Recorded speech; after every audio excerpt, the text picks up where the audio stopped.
Hi, I'm Aaron Kasnitz, the assistant sports editor here at the Diamondback, and I'm here with Paul Pierre-Louis, who is the women's basketball beat writer, and our sports editor Daniel Gallen, who covered women's basketball for us last year. And of course, we're here to cover a really big women's basketball game tonight. Number 1 Connecticut is coming into Comcast Center to play the number 8 Terps.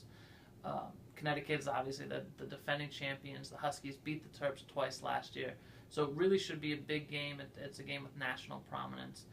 So, Paul, how have the Terps been doing this year? How's their season been unfolding so far? They've kind of been trying to adjust with the new players coming in. They've got a lot more guard depth than last year with Lexi Brown, Shatori Walker-Kimbrough coming in, and also Brianna Jones is added into that recruiting class.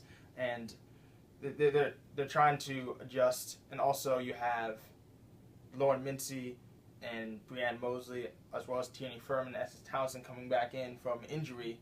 So they're also going to be added into that team against USF.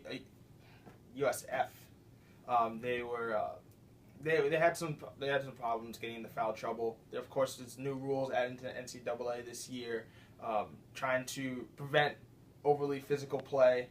So Terps got into foul trouble early. Alyssa Thomas suffered. Chloe Pavlik suffered, and they kind of were in a close battle against USF for the season opener. Against Loyola, they kind of got rid of all those foul troubles. Of course, it's against weaker competition, but they're able to kind of play the way they want to play and kind of get adapted to each other as the season progresses. Definitely still early on. So it seems like this season's still a work in progress. Daniel, what do you remember from last year, and what's the difference in this year's team?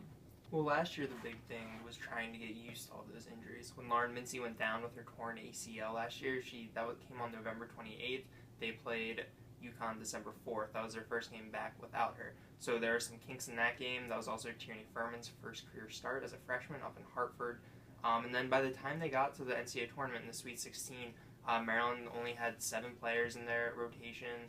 They had a volleyball player, Caitlin Adams, rounding out their bench, and they hung with UConn, but they just didn't have the depth to compete with the likes of some of the All-Americans that Gino Ariema has there. So I think that'll be the biggest difference from last year to this year, is who UConn is missing with Kalina Mosqueda-Lewis going down, and then who Maryland has back with Lauren Mincy, with Brene Mosley coming back, and then add in Lexi Brown and Shatori Walker-Kimbrough.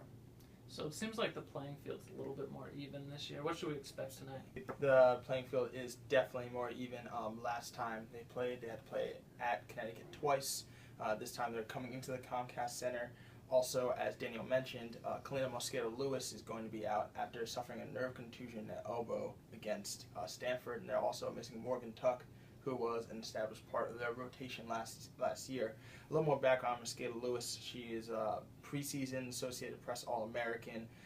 She averaged 17 points a game. She also hit 118 threes, which was a school record.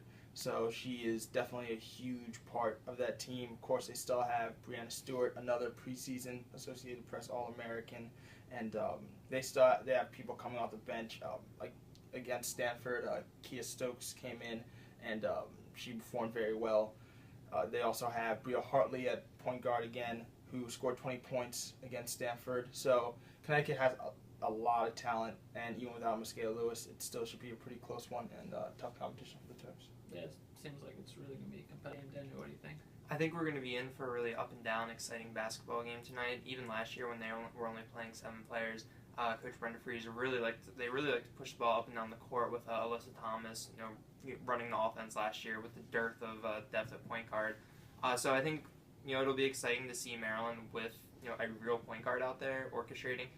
It'll allow Alyssa Thomas to do a little bit more on the offensive end.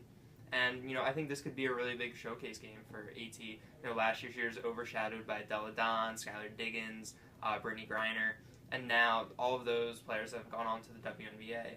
And, I think Thomas is the leading candidate for National Player of the Year, and a strong performance against UConn, who she struggled against last year, could really, get her name out there and could be big for her and for this program. Right. So definitely a game with national implications tonight at Comcast Center. Make sure you follow Paul on Twitter for updates. Daniel will be there. You can also follow him on Twitter for updates. And as always, follow DBK Sports for all your Terps sports news. Thanks for watching.